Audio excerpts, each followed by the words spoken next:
Es momento entonces de conocer qué ocurre en el mundo. Por eso ya está con nosotros María Alejandra Martínez para darnos a conocer lo último en esta jornada informativa a nivel mundial. María Alejandra, por favor. Adelante. Así es, William, buenas tardes. Iniciamos con una noticia que se ha venido desarrollando durante hace varios días y es la que se produce en la Franja de Gaza. Los ataques entre Israel y la Franja de Gaza continuaron hoy pese a los esfuerzos internacionales de mediación y al llamado de organizaciones de Naciones Unidas a un cese inmediato de las hostilidades que ya han causado al menos 173 víctimas.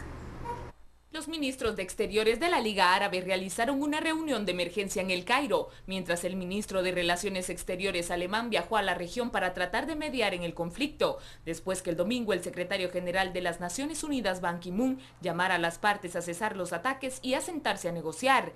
El secretario general de la Liga Árabe pidió a la ONU protección a los palestinos en Gaza. Con ello, la Liga apoya una petición del presidente palestino Mahmoud Abbas, que habría solicitado en una carta al secretario general de la ONU que ponga oficialmente al Estado de Palestina bajo un programa de protección internacional de la ONU. En tanto, el ejército de Israel anunció el derribo con un misil Patriot de un aparato no tripulado de Hamas que sobrevolaba la ciudad costera de Asod. El dron entró desde la franja en el espacio aéreo israelí y fue destruido en el aire por el misil. La Marina está buscando los restos que puedan encontrarse.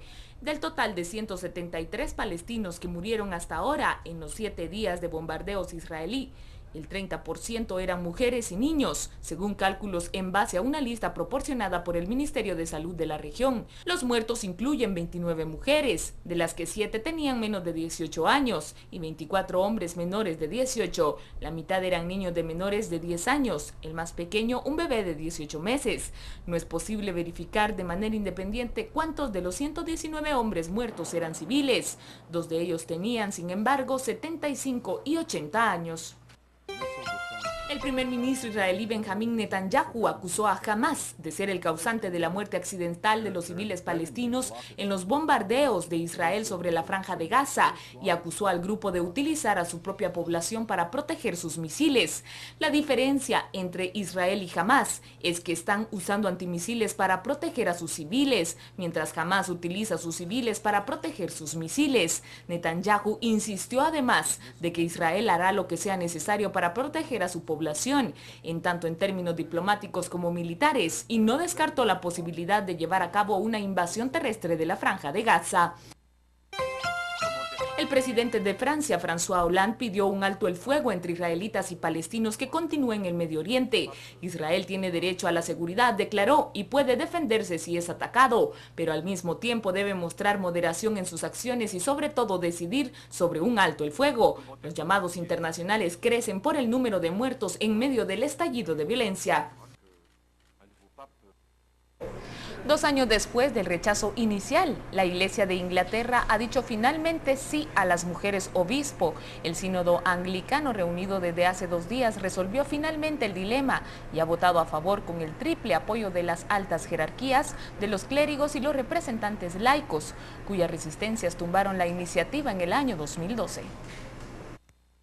Hoy es un día para la historia, dijo el arzobispo de Canterbury, en un último llamamiento al sínodo que fue poco a poco inclinándose hacia el sí, gracias a las concesiones ofrecidas a los grupos tradicionalistas laicos, que tendrán derecho a pedir una alternativa masculina cuando una mujer sea puesta al frente de una diócesis. Además, anticipó que la primera mujer obispo podría ser ordenada en el mes de noviembre y vaticinó incluso que cuando llegue el día podría ceder el testigo a una sucesora como primera arzobispa de Canterbury. El apoyo entre los propios obispos masculinos ha sido abrumador en la votación del sínodo, 37 a favor, 2 en contra y una sola abstención. Entre los clérigos han existido más discrepancias, 162 a favor y 25 en contra y 4 abstenciones. En el sector laico, el más resistente, la votación ha sido de 152 a favor, 45 en contra y 13 abstenciones. El primer ministro británico David Cameron y otras fuerzas políticas británicas dieron la bienvenida a una medida que introduce la igualdad de género en las altas jerarquías eclesiásticas. El Costa Concordia, crucero siniestrado en el 2012 frente a la isla italiana de Giglio y que causó la muerte de al menos 32 personas, vuelve a flotar, indicaron las partes implicadas en las operaciones de rescate del barco.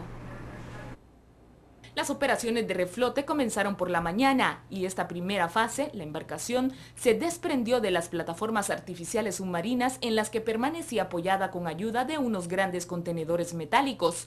Posteriormente fue trasladado 30 metros mar adentro en dirección este para ser atracada y que los técnicos puedan complementar algunas operaciones, como la tensión de cables y cadenas antes de su traslado definitivo a Génova. Será en esa ciudad italiana donde se procederá a su desarme, tal como anunció el primer ministro italiano Matteo Renzi el pasado 30 de junio. El administrador delegado de la compañía, Costa Cruceros, afirmó que el coste de las operaciones es difícil de estimar, pero calculó que la operación del reflote podría alcanzar los 1.500 millones de euros. El naufragio del Concordia ocurrió el 13 de enero del 2012. El impacto contra las rocas provocó una rotura de 70 metros en el casco y comenzó a hundirse a 150 metros de la costa. En el barco viajaban 4.229 personas, de ellos 3.209 pasajeros de 62 nacionalidades. El número de víctimas fue de 32 muertos, 2 de ellos aún desaparecidos y 64 heridos. El primer ministro británico David Cameron anunció que el gobierno destinará 1.100 millones de libras esterlinas, unos 15.900 millones de quetzales, para el gasto de la defensa. El presupuesto incluirá fondos para misiles para las fuerzas especiales y para tareas de inteligencia contra actividades de terrorismo. Cameron hizo el anuncio durante un festival aéreo. Según el primer ministro, tras las medidas de austeridad del gobierno, hay fondos extras para programas vitales del Ministerio de Defensa. La financiación extra ayudará a actualizar el avión espía Sentinel de la Royal Air Force hasta el 2018. Las medidas de austeridad del gobierno llevaron a una reducción de más de 12.000 militares del ejército. Como parte de la financiación extra, se destinarán 1.370 millones de dólares para las aéreas de inteligencia, vigilancia, adquisición de misiles y paquetes de reconocimiento militar.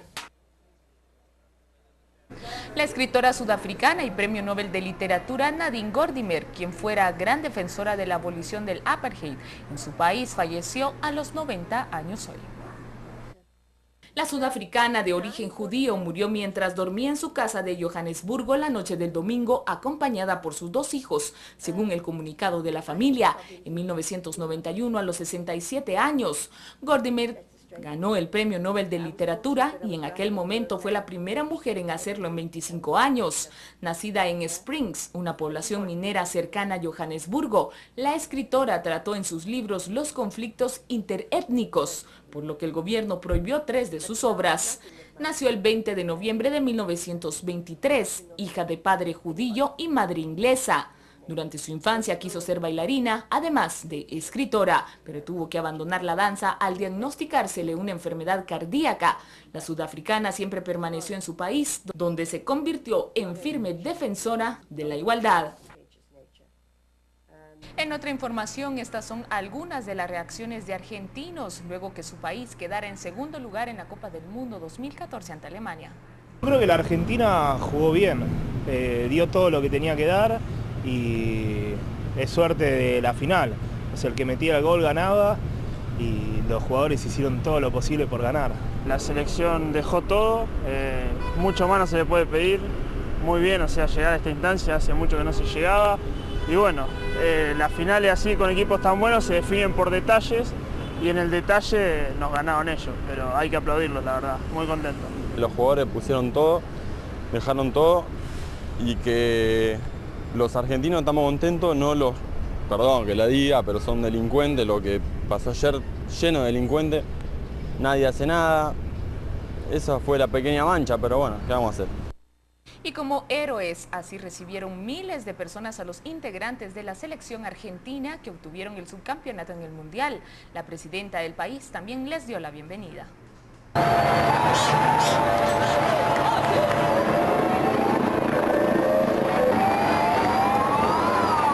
Inmenso orgullo como presidenta de los 40 millones de argentinos de cómo se defendieron los colores de la República Argentina, con dignidad, con orgullo, con capacidad. Agradecer el recibimiento de la gente, nos hubiese gustado traerle la copa y poder disfrutarla, lo intentamos, lo dimos todo y no se pudo, pero creo que a pesar de eso le dimos una gran alegría al país, habiendo llegado a esta final. No pudimos traer la copa, pero hemos dejado valores para la gente, de cómo competir, de cómo hacerlo, de la manera. Ojalá que marquemos un camino y se pueda seguir, nada más. Gracias, muchas gracias.